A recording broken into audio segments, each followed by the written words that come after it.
This section of your FastCobb online course will break down the basic mix into easy step-by-step components. After 10 years of developing this technique, I believe what you'll see and learn is the most efficient way to make FastCobb bricks, both in terms of time and ease on your body. No machines are needed, but do take care of the most important part of this technique, your body. Now watch, listen, and learn how to build your own home. The FastCobb way. Remember, as you master the different parts of this video, you can focus on the area you want to by jumping to the appropriate chapter. There are many ways to get building materials onto your site. I've chosen to have material delivered by truck to a high point on our land, so I can leave the forest intact and wheelbarrow the material using gravity's assistance. This has likely doubled the time and effort needed to build our home, but the forest could not have regenerated in our lifetime. If you do need to move materials by a wheelbarrow, start small and slowly build up to your optimal amount. I find that moving more than the optimal amount is both dangerous and more draining than the extra material is worth. Once you're at the building site, make sure all the tarps in the mixing area are buttered up or slightly overlapping, so the material that you shovel or dump onto them stays on a tarp. I like to do this before I go and get the next round of material so that I can just start pouring out of the wheelbarrow as soon as I get back. I'm using an articulated wheelbarrow here, but you can use any wheelbarrow. You can also shovel out of the wheelbarrow if pouring doesn't work for your body. The goal is to try to get a similar amount on each tarp. It doesn't have to be exactly the same. And if you find that too much is on one tarp and not enough on another, you can redistribute it with your hands or your feet. Now, if the material you're using needs more clay, now's the time to add it. I like to use ready mix, so I rarely do this step, but if your material does not have enough clay to make it stick well together, you definitely want to add clay at this stage. I dig out clay from the ground, does not need to be pure at all, dry it out, pulverize it, and then carry it around in a bucket. At each tarp, I sprinkle the clay over the sandy material so that I don't need to mix it as much at the next stage after we add the straw. So now it's time to add the straw. I like to add the straw after I've put the sand and the clay on the tarps because I find it easier to match the straw to the amount of material on the tarp rather than the other way around. So I start by going to the straw bale and I grab a flake or whatever else I can carry and I walk from tarp to tarp to make it very efficient and very easy.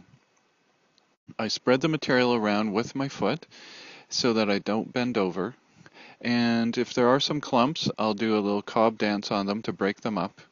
But generally what I'm doing is I'm sifting through the material to see how much is on each tarp, and then I add the appropriate amount of straw. That amount will vary according to the amount of material that's on the tarp. So generally I'm putting a thin layer of straw to cover the material. I try to spread it out. As you can see in the video, I'm sprinkling it. I'm not dropping clumps because you don't want clumps anywhere in your brick. We'll talk about that again very soon.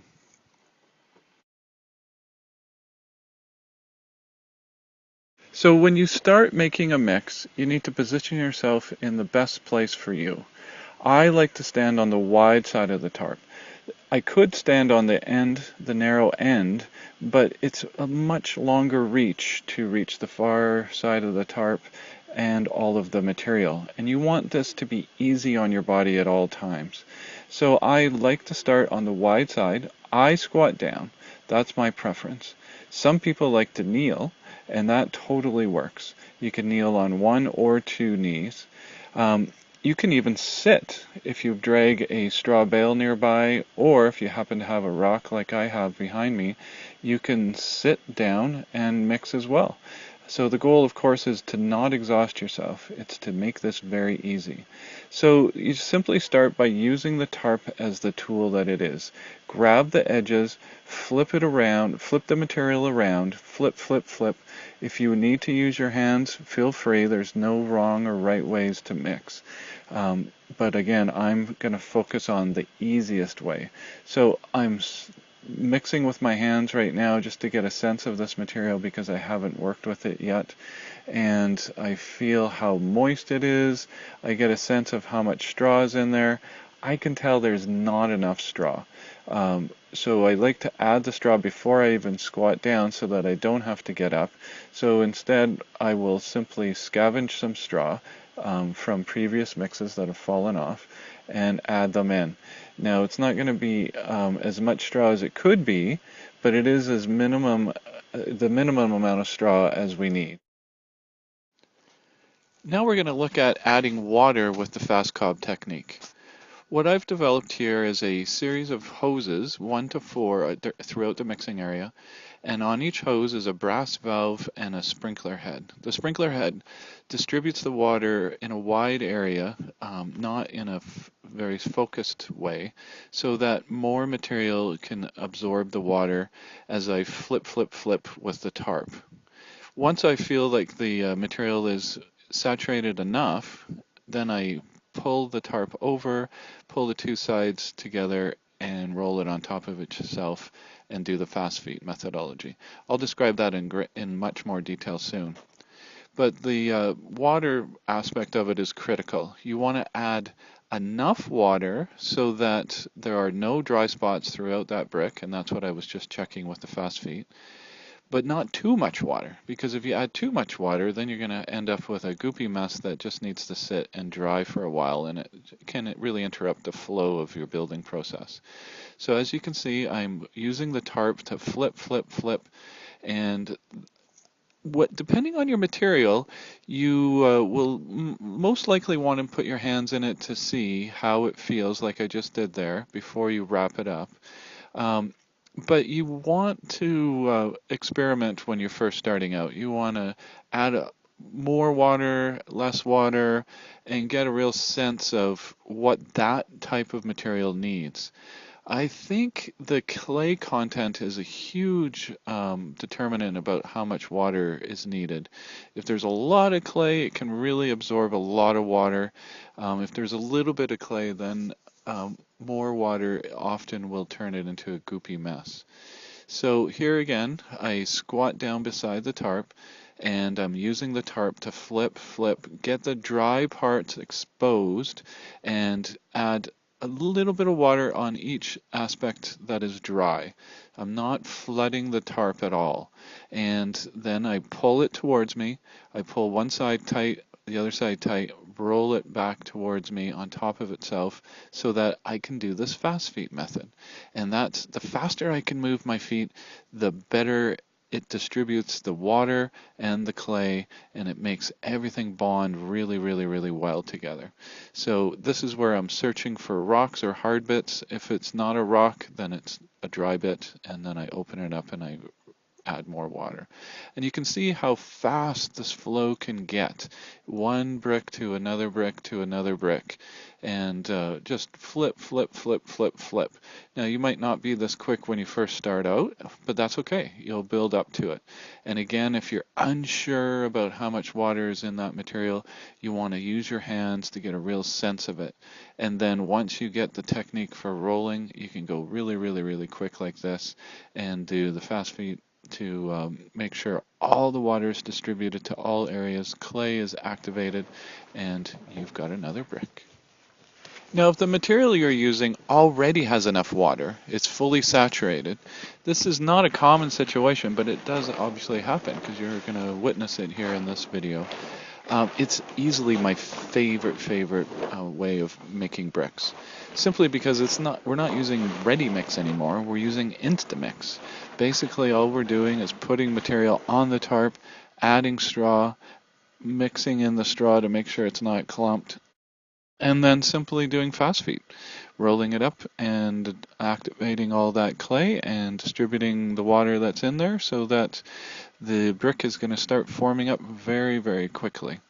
So this is a cooler day than the last video, so my body's not moving as quickly as it was, but it's still a very, very quick way of making bricks.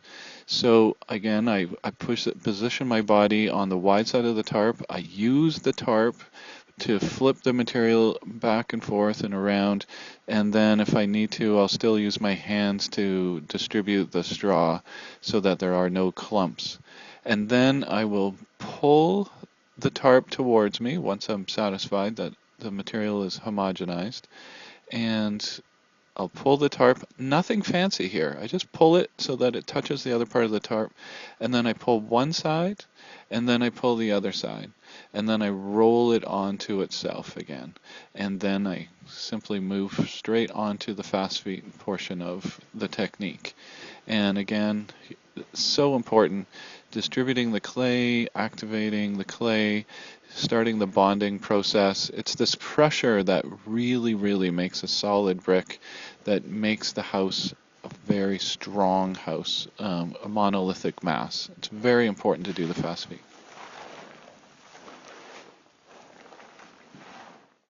Now we're going to really focus on folding the tarp to make our fast cob bricks.